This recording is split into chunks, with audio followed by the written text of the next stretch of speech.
ابھی یہ مسلمان کہ یہاں پر ہمارے چندوسی کے پاس ایک گاؤں ہے مئی،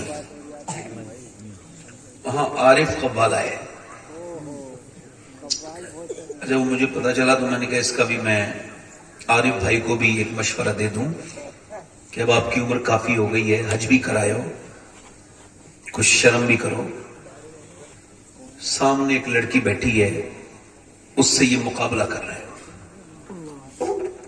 تسلیم عارف کے نام سے جو مشہور قبال.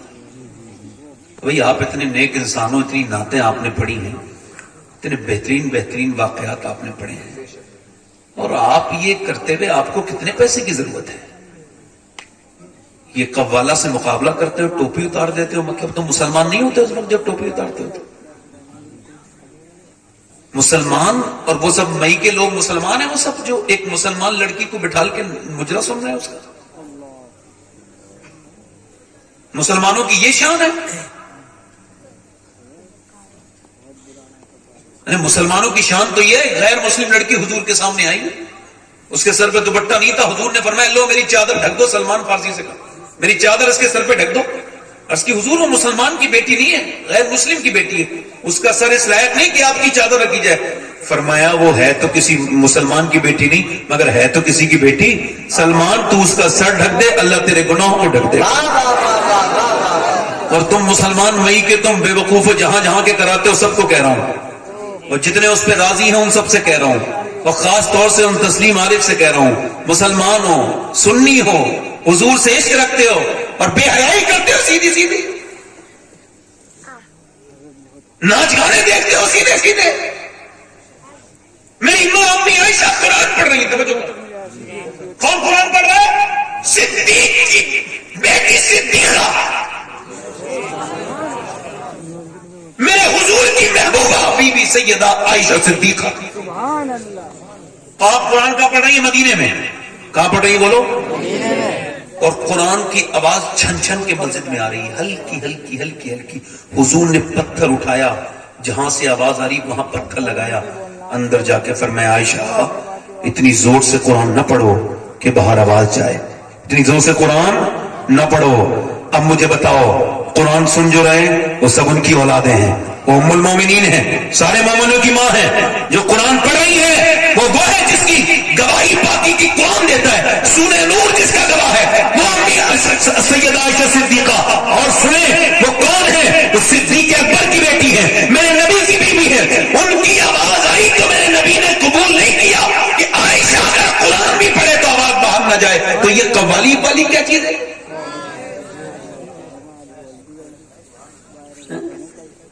یہ ان کے لیے پیغام اس وجہ سے بھیجا کہ یہ کافی لوگ آئے یہاں پہ، یہ پہنچا دیں گے ان تک، ضرور وہ سن لیں گے. اور ہمارے تو وہ بڑے بھائی ہیں، ان سے ہم بڑے بھائی کہہ رہے ہیں کہ خدا کے واسطے کوئی شرم حیا کرو. اب بوڑھے ہو گئے، توبہ کر لو. تمہیں تو پہلی توبہ کر لینی چاہیے تھی اس سب باتوں سے. حضرت علی کہتے ہیں کہ میری نکاح ہونے والا تھا، کہتے ہیں میں نکاح کر کے اپنی بیوی فاطمہ کے پاس گیا. پہلی مرتبہ میں نے سیدہ کے کمرے میں جب قدم رکھا تو انہیں دیکھ کے رونے لگا. کوئی بیوی کو دیکھ کے روتا ہے اپنی دولہا؟ نہیں نا.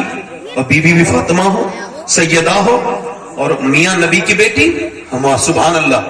امی عائشہ فرماتی جس کی ناک، جس کی آنکھ، جس کے ہونٹ، جس کے رخسار، جس کا چلنا، جس کا بولنا بالکل نبی کی طرح ہے، وہ کوئی اور نہیں بلکہ سیدہ فاطمہ ہے. فاطمہ چلتی تھی ایسا لگتا تھا اللہ کا رسول چل رہا ہے. فاطمہ بولتی تھی ایسا لگتا تھا رب کا رسول بولنے لگا. سنو، حضرت علی کہتے ہیں میں رونے لگا اپنی بیوی کو دیکھ کے. تو مجھے دیکھ کے وہ بولی آپ کیوں روتے ہیں؟ کہ آپ کو شادی یہ پسند نہیں تھی؟ میں نے کہا بالکل، حضور کا احسان ہے، سرکار نے آپ کا ہاتھ میرے ہاتھ میں دے دیا اور آپ نے مجھے منظور کیا فاطمہ، مگر مجھے ایک بات کا غم ہے. کہا کیا؟ کہ کتنی بھی غریب لڑکی کی شادی ہو میری بہنیں سن لیں، میری بیٹیاں سن لیں، ہو سکے تو لکھ لیں، ہو سکے تو رخصت کرتے وقت اپنی بیٹی کو یہ بات کان میں سنائیں، اللہ تمہیں اس کا اجر دے گا. کیا؟ حضرت فاطمہ کہنے لگے حضرت علی اے فاطمہ میں دیکھ رہا ہوں کتنی بھی غریب کی لڑکی کی شادی ہو ایک دو جوڑی کپڑے نئے پہن لیتے ہیں. میں دیکھ رہا ہوں کہ حسرت ہوتی ہے، تمنا ہوتی ہے، دلہن کے دل کی حسرت ہوتی ہے کہ میں اپنا حسرت نکالوں دلہن بنتے وقت. مگر میں دیکھ رہا ہوں آپ جس کپڑے میں دلہن بنی ہے اس میں 70 پہمت لگا ہے اس چادر میں، مگر آپ کے چہرے پر کوئی شکن نہیں. تو کہتے ہیں سیدہ فاطمہ نے میری طرف دیکھا، آنکھوں میں آنسو آئے. وہ کہنے لگی میرے ابا فرماتے ہیں اللہ کپڑوں سے راضی نہیں ہوتا، اللہ تو میری بیٹی فاطمہ سجدوں سے راضی ہوتا ہے. بس میری آخری باتیں ہیں، زیس کی آخری ہچکی ہے، غور سے سن. زندگی بھر کا خلاصہ اسی آواز میں ہے. میرے دوست، میرے بھائی، توجہ کریں. یوں ہی سیدہ فاطمہ نہیں ہے. حضور نے فرمایا فاطمہ سب نے چاند دیکھ لیا، کل کو عید ہے، میری بیٹی نے دیکھا چاند؟ کہا ابا نہیں دیکھا.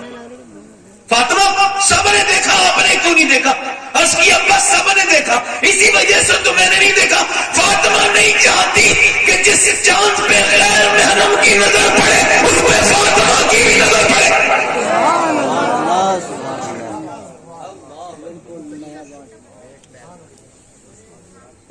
حضور کی بیٹی دنیا سے جا رہی ہیں. آخری بات سن لو میری بہن سن.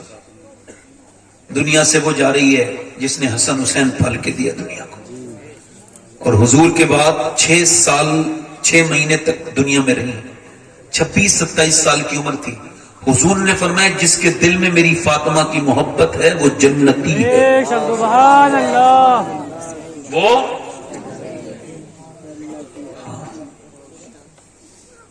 دنیا سے جا رہی ہیں، رو رہی ہیں نبی کی بیٹی. حضرت علی کہتے ہیں مجھ سے کہا آج میں اپنے ابا سے مل جاؤں گی. تو کہتے ہیں میں نے پوچھا تو روتی کیوں ہیں؟ اسما بنت امیس بیٹھی تھی، حضرت ابوبکر صدیق کی بیوی. وہ کہتی میں خادمہ تھی اس دوران. میں نے پوچھا آپ روتی کیوں ہیں، کیا غم ہے آپ کو؟ کہنے لگی اور تو کوئی غم نہیں، موت کا ڈر ہے؟ کہا نہیں، میں سوچ رہی ہوں جیتے جی پردہ کیا ہے. انتقال کے بعد جب میت چلتی ہے نا تو میت پہ جب چادر ڈالتے ہیں تو پتہ چل جاتا ہے پیٹ کتنا موٹا ہے کتنا پتلا ہے، میت کتنی موٹی ہے کتنی پتلی ہے. میں سوچ رہی ہوں کہ کہیں ایسا نہ ہو جیتے جی تو میں نے پردہ کیا ہے، انتقال کے بعد جب میرا جنازہ نکلے تو کسی کو یہ خبر نہ ہو جائے کہ محمد کی بیٹی کتنی موٹی تھی کتنی پتلی تھی. اللہ اکبر. میرا امام بریلی سے بولا جس کا آنچل نہ دیکھا ماں مہر نے اسے ردائے نزاہت پہ لاکھوں سلام. سیدہ زہرا طیبہ طاہرہ جان احمد کی راحت پہ لاکھوں سلام. او میری بیٹیوں، او میری بہنوں، اپنے گھروں میں قرآن شروع کر دو ورنہ تمہارے بچے برباد ہو جائیں گے. ان کو بچاؤ، اپنی بیٹیوں کو بچاؤ. 6 سال کی بچیوں پر 6 سال کی بچی کے سر پہ دوپٹہ رکھ دو. میں گارنٹی کے ساتھ کہہ رہا ہوں اور مجھ سے لکھوا لو، مجھ تھوک دینا میرے منہ پر. 6 سال کی بچی اگر ہو اور تم نے سر پہ دوپٹہ رکھ دیا مر جائے گی مگر اپنا سر وہ ننگا نہیں کرا سکتی. یہ غیر مسلم کہہ رہے ہیں ہم نے مسلمان لڑکیاں کنورٹ کرا لی، ہم نے مسلمان لڑکیاں چھین لی. اے تمہاری حیثیت کوئی نہیں، اے مسلمان تھی نہیں صحیح معنوں میں، ورنہ مسلمان کیسے چلی جائے گی؟ اس نے اسلام سمجھا ہی نہیں. غیر مسلم کے ساتھ ایک لڑکی گئی، میں نے اس سے ملاقات کی، میں نے پوچھا تم مسلمان ہو؟ کہنے لگی جی مسلمان تھی میں، اب تو نہیں. میں کہنے لگا کیا تم سیدہ فاطمہ کو جانتی ہو؟ بولی نہیں. میں نے کہا آپ سیدہ ختیجہ کو جانتی؟